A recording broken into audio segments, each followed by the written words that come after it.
Video the disciplined trader book पर आधारित है, जिसे फेमस राइटर मार्क डगलस ने लिखा है। द डिसिप्लिन्ड ट्रेडर के बाद मार्क डगलस की ये दूसरी बेस्ट सेलर किताब है, जिसमें आप ट्रेडिंग करने के आसान तरीकों के बारे में जानेंगे। आप सीखेंगे कि कैसे गलत ट्रेड चुनने से बचें और स्टॉक मार्केट के झूठों से बचते हुए अपने मन चाहे रिजल्ट्स के लिए सही एक्शन लेने के तरीके सीखेंगे। तो इस वीडियो को अंत तक देखना मत भूलेगा। तो चलिए शुरुआत करते हैं पहले लेसन से। Lesson 1, purpose to write this book. लेखक ने इस किताब को इन उद्देश्यों से लिखा है। पहला, ट्रेडर यानी आपको ये समझाने के लिए कि आपका बिहेवियर और मेंटल एटीट्यूड रिजल्ट में अहम भूमिका निभाते हैं। दूसरा, ट्रेडर को विनर माइंडसेट बनाने के लिए दूसरी टिप्स देने के लिए। तीसरा, ट्रेडर की पुरानी सोच और मान्यताओं के बारे में जागरूक करने के लिए, ताकि उन तरीकों को जानकर बदल सकें जो मन चाहे रिजल्ट्स पाने में आपकी हेल्प नहीं कर रहे हैं। Lesson 2, consistent winners think differently. इस लेसन में लेखक बताते हैं कि सफलतापूर्वक ट्रेडिंग करना पूरी तरह से दूसरी गेम खेलने की तरह है। इसमें ज्यादातर लोग असफल हो जाते हैं क्योंकि वो बचपन से सीखे हुए तरीकों से उन्हें जीतने की कोशिश करते हैं, जबकि बदलती मार्केट के साथ बाजार के अनुसार तरीके अपनाने की जरूरत होती है। स्कूल में सीखे गए तरीके इस मार्केट में फायदा कमाने के लिए काफी नहीं है। इसके लिए पुराने काम में ना आने वाले तरीकों को छोड़ने और नए फायदेमंद तरीकों को अपनाने के लिए तैयार रहें।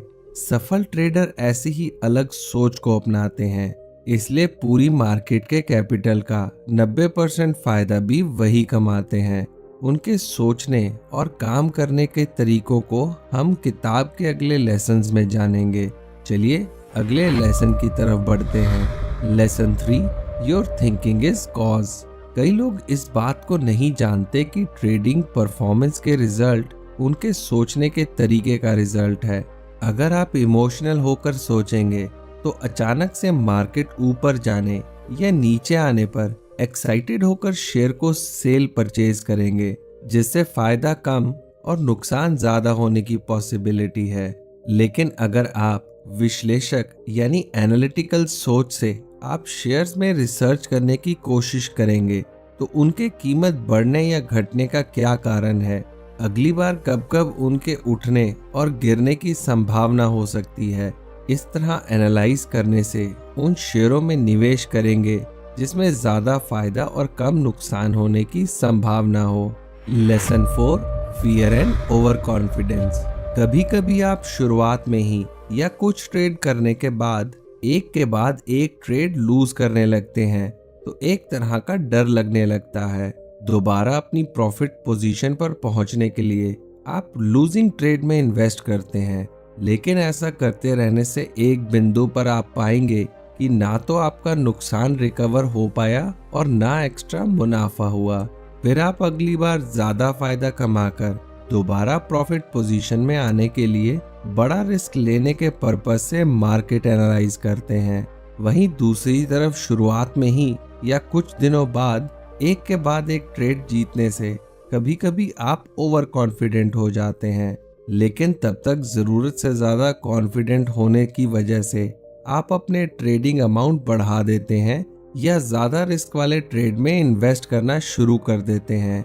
आपको ऐसा लगने लगता है कि आज आप जिस तरह ट्रेड कर रहे हैं बाजार उस दिशा में ही मूव हो रहा है, और इस तरह लगातार सफलता मिलने से आपका आत्मविश्वास बढ़ने लगता है।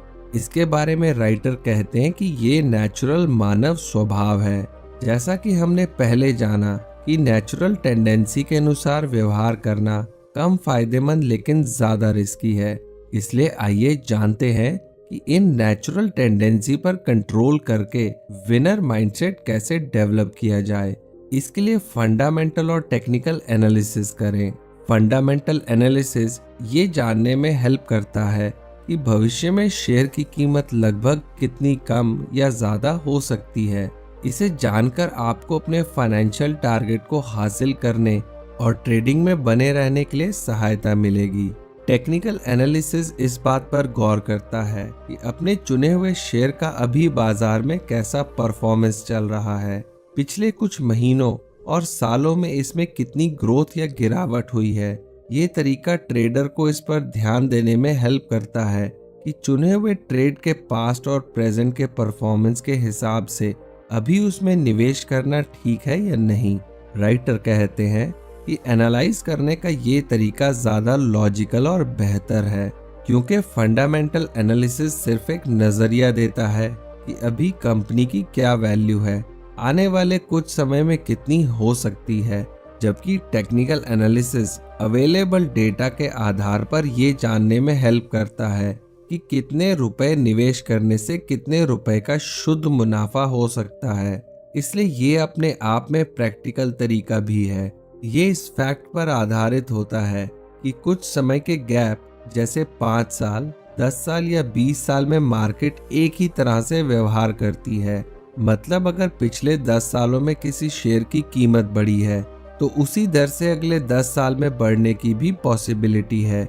इसलिए ऐसे ट्रेड में निवेश करना ज्यादा फायदेमंद और कम रिस्की है।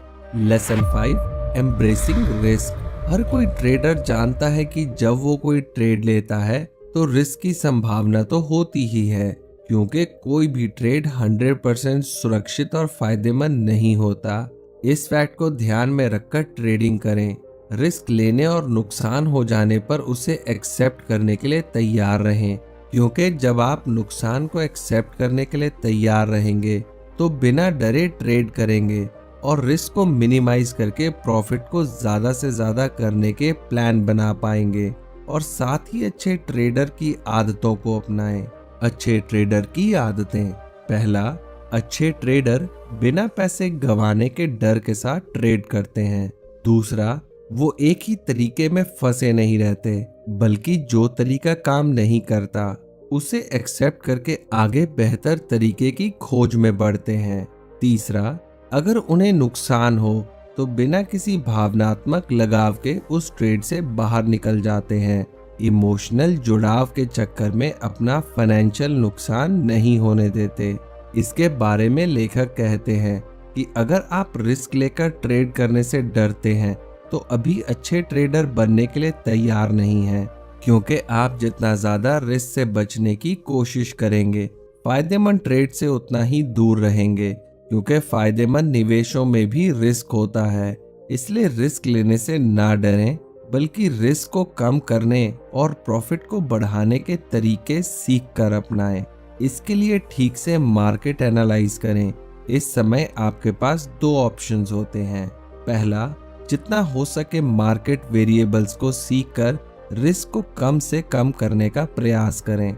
मार्केट वेरिएबल्स वो फैक्टर्स होते हैं जिनसे पता चलता है कि कोई ट्रेड कैसा परफॉर्म कर रहा है और आगे कैसा करने वाला है, जैसे उसकी मार्केट वैल्यू, मांग, पूर्ति, PE ratio, company sales, company profit, loan, reserve amount आदि। दूसरा, अपनी ट्रेड प्लानिंग इस तरह बनाएं जिसमें जीतने के साथ हारने की संभावना भी शामिल हो। एग्जाम्पल के लिए, मार्केट रिसर्च से आपको पता चलता है कि एक ट्रेड में 10 बार निवेश करने से कम एक बार प्रॉफिट हो जाता है। तो अपने पैसों को 10 बार निवेश करने के लिए ऐसे प्लान करें कि 9 बार के नुकसान को झेल लें और 1 बार के प्रॉफिट से उसे कवर करते हुए फायदा कमाएं। इस तरह का ट्रेडिंग माइंडसेट अपनाने से आप ट्रेडिंग अनसर्टेनिटी कि अचानक मार्केट ऊपर चला जाए या नीचे गिर जाए, इसका सामना कर सकेंगे और ट्रेडिंग करना आसान होने लगेगा। Lesson 6, freedom versus rules. Trading हम में से कई लोगों को अट्रैक्ट करती है, क्योंकि ये हमें अपने समय पर अपने अनुसार काम करने की फ्रीडम देती है और आप जो भी करते हैं उस पर आपका पूरा कंट्रोल होता है। लेकिन इसमें चुनौती ये है कि हमारे व्यवहार को जांचने के लिए कोई बाहरी नियम या सीमाएं नहीं है, जिससे कभी कभी गलत ट्रेड में निवेश करने से नुकसान होने की संभावना बनी रहती है। इसलिए शांत दिमाग के साथ ट्रेड करना और अपने ऊपर कंट्रोल करना जरूरी है, ताकि आप सफलता के लिए अपने नियम बनाकर उन्हें अपनाएं। तो अपने बिहेवियर को कंट्रोल करने के लिए सबसे पहले दिमाग में चलने वाले विचारों को कंट्रोल करें। इसके लिए नियम बनाएं जिससे आप अपने विचारों और व्यवहार को कामयाबी की दिशा में मोड़ सकेंगे, और अपने अगले स्टेप के लिए क्लैरिटी होने से आपके अंदर से डर की भावना धीरे धीरे खत्म होने लगेगी। और दूसरा, आपका अपने ऊपर कंट्रोल बढ़ेगा। अपने आप पर नजर रखने से जब आप ज्यादा फायदा कमाएंगे तो लापरवाह होकर गलत निवेश करने से बचेंगे, और आप बाजार पर ध्यान देने से ज्यादा एक व्यापारी की तरह सोचने पर ध्यान देंगे। अगर आप अपने लिए ट्रेडिंग करने के नियम नहीं बनाएंगे तो इस तरह की परेशानियां हो सकती हैं। पहला, नियम बनाने की इच्छा खत्म हो जाना। इससे आप ये नहीं जान पाएंगे कि ट्रेडिंग के अपने मनचाहे रिजल्ट्स को पाने के लिए किस काम में कितने एफर्ट्स और फोकस की जरूरत है, और उसमें आने वाली चुनौतियों से निपटने के लिए आप जरूरी स्किल्स नहीं जान पाएंगे और ना ही सीख पाएंगे, जिससे संभावना है कि छोटी सी असफलता से ही नेगेटिविटी आपके अंदर घर कर जाए। दूसरा, जिम्मेदारी लेने में फेल होना।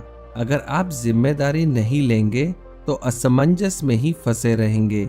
आप किसी और की बताई टिप्स के अनुसार ट्रेड करेंगे, जो हो सकता है कि उनके हिसाब से तो ठीक हो, लेकिन आप उसकी अच्छी जानकारी ना होने की वजह से प्रॉफिट ना कमा पाए।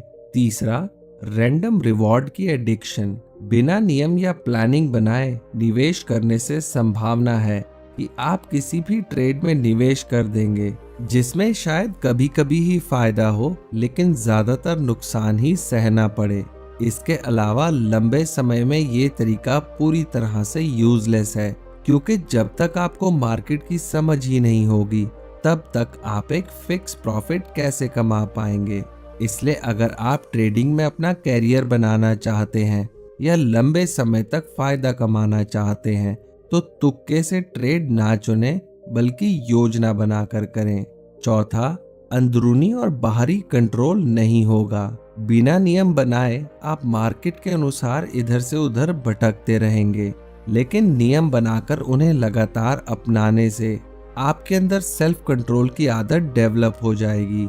बाहर आप हर किसी की बातों को सुनने या मानने की बजाय सिर्फ उन्हीं को सुनने की प्राथमिकता देंगे जिनसे आपके रिजल्ट्स में फायदा मिल सके, और अपने दिमाग को इस तरह कंट्रोल कर सकेंगे ताकि इसमें ज्यादा फायदेमंद विचार आए। Lesson 7, taking responsibility. इस चैप्टर में राइटर विनर और लूजर ट्रेडर के बीच का अंतर बताते हैं।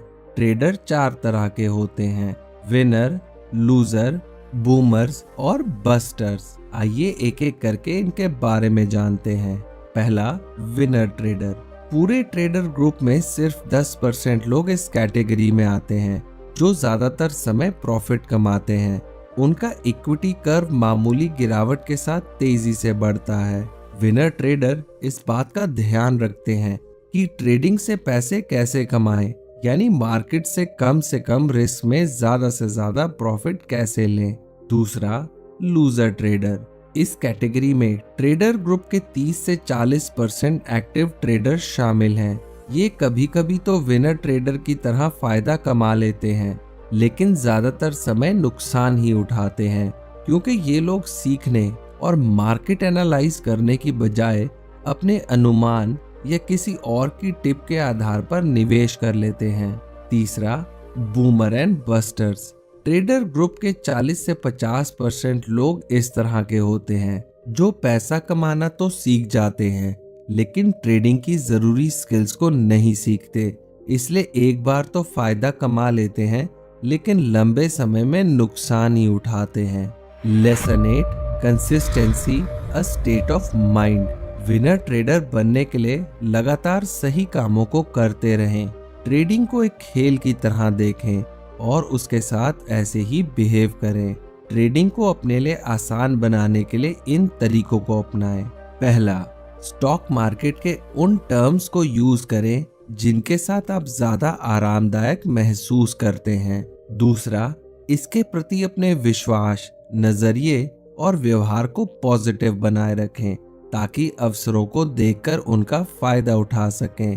तीसरा, रिस्क लेना सीखें। राइटर कहते हैं कि रिस्क लेने का मतलब ये नहीं कि किसी रिस्की ट्रेड में आप इन्वेस्ट कर दें, बल्कि रिस्क लेने का मतलब है कि अपने ट्रेड के रिजल्ट को बिना इमोशंस और डरे अपनाना सीखें।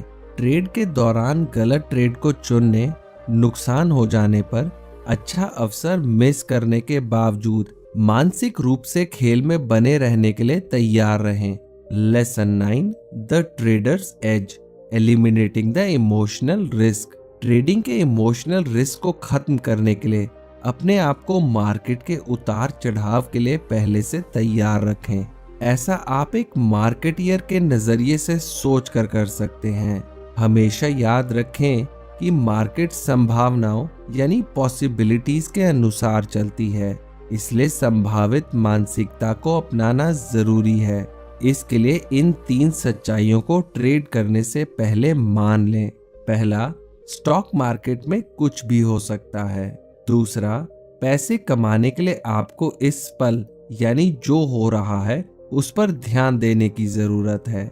ये देखने की जरूरत नहीं है कि आगे क्या होने वाला है।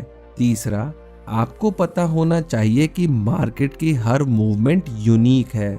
Lesson 10, working with your belief. इस लेसन में राइटर अपने विश्वास के साथ ट्रेडिंग करने के तरीके सिखाते हैं ताकि आप मजबूत विश्वास के साथ काम कर सकें।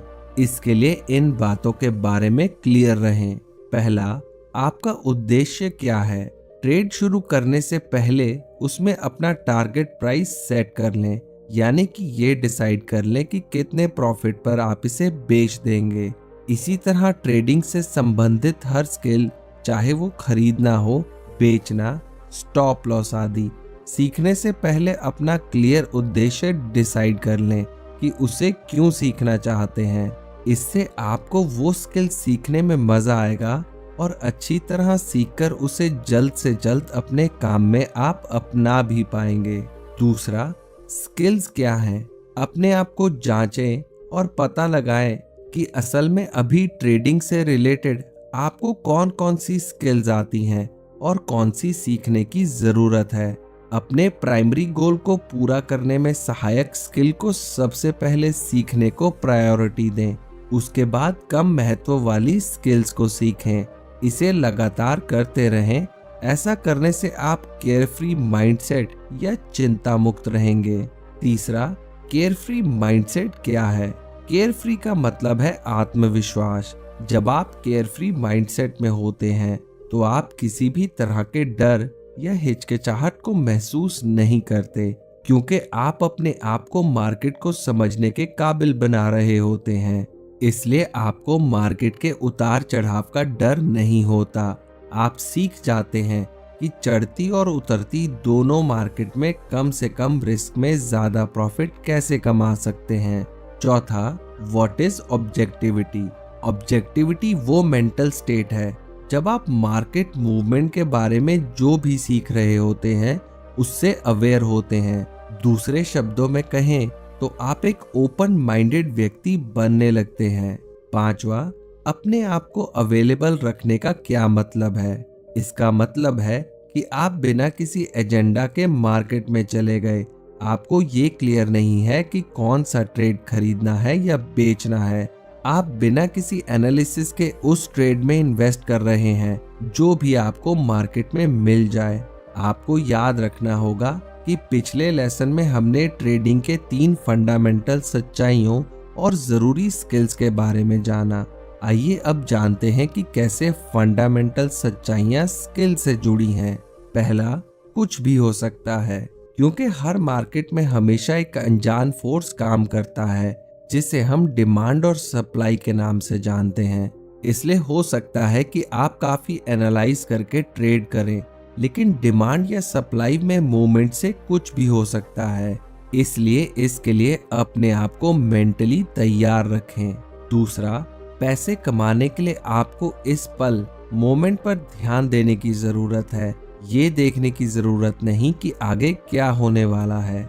इसका मतलब ये है कि कि आप अपने सभी ट्रेड्स में से किस से ज्यादा फायदा कमाएंगे और कहां आपके पैसे डूब सकते हैं, क्योंकि मार्केट निश्चितता यानी पक्का आगे क्या होने वाला है इस टर्म पर नहीं बल्कि संभावनाओं यानी पॉसिबिलिटीज पर चलती है। अपने पिछले ट्रेड अनुभव से आप ये अंदाजा जरूर लगा सकते हैं कि आप 20 में से 12 ट्रेड जीतेंगे और 8 हारेंगे, लेकिन ये नहीं कि इनमें से कौन से नंबर का जीतेंगे और कौन सा हारेंगे। ये बाजार की संभावना पर निर्भर करता है। जब आप विश्वास कर लेते हैं कि ट्रेडिंग संभावना का गेम है, कभी ठीक तो कभी गलत ट्रेड चुनने का, कभी जीत और कभी हार का गेम है, तो आप समझ सकेंगे कि इसमें उतार चढ़ाव होता ही रहता है और इस तरह आपकी उम्मीदें हमेशा संभावनाओं से जुड़ी रहेंगी। तीसरा, मार्केट का हर मूवमेंट यूनिक है। आप एक पल के लिए रुकें और सोचें यूनिक का क्या मतलब है। यूनिक का मतलब होता है सबसे अलग, कि उसके जैसा ना अभी कोई है और ना पहले कोई हुआ। इसी तरह मार्केट की हर मूवमेंट भी यूनिक होती है। Lesson 11, the nature of beliefs, विश्वास का ओरिजिन। जैसे कि आप जानते हैं कि विश्वास हमें उसके अनुसार एक्शन लेने के लिए प्रेरित करते हैं और एक्शन लेने से रिजल्ट्स मिलते हैं।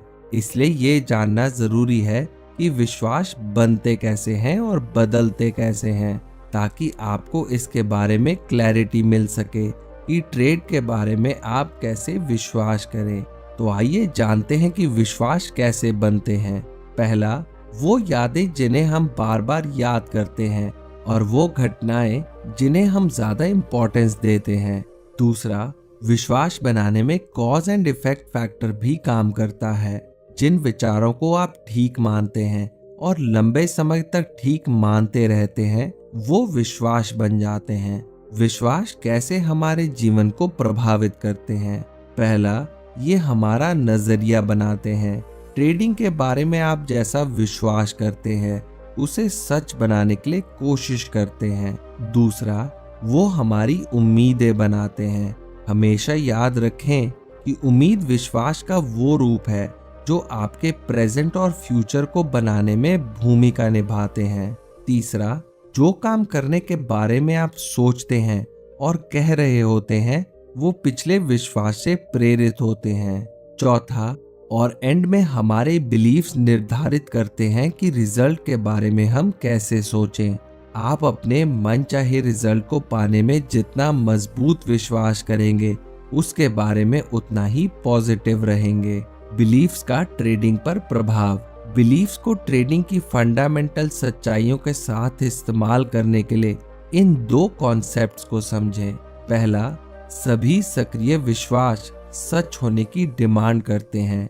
आप अपने विश्वास के बारे में जितना ज्यादा सोचेंगे, ट्रेडिंग में उसके रियल बनने की संभावना उतनी ही बढ़ जाएगी। दूसरा, विश्वास काम करते रहते हैं बिना इस बात पर ध्यान रखें कि आप उस बारे में जागरूक हैं या नहीं। क्या आपने ध्यान दिया है कि आपने अपने पिछले ट्रेड में कैसा परफॉर्म किया? इसका काफी संबंध उस ट्रेड के बारे में आपके पिछले विश्वासों से था। इसी तरह विश्वास हमेशा काम करते रहते हैं, चाहे आप उन पर ध्यान दें या नहीं। तो दोस्तों, जैसे कि मैंने आपसे कहा था कि इस वीडियो के एंड में मैं बताए गए सारे इंपॉर्टेंट पॉइंट्स को दोबारा दोहराऊंगा। तो चलिए सारी इंपॉर्टेंट बातों पर एक बार फिर से नजर डाल लेते हैं। आपकी सोच हर काम की वजह है। प्रैक्टिकल होकर एनालाइज करें, ओवर कॉन्फिडेंट ना हो। ट्रेडिंग करते समय अपने अनुसार नियम बनाएं और उन्हें फॉलो करें। ट्रेड करने से पहले अपना टारगेट प्राइस सेट कर लें। अच्छा ट्रेडर बनने के लिए अपने ट्रेडिंग स्किल्स को डेवलप करें। तो दोस्तों, मुझे उम्मीद है कि आप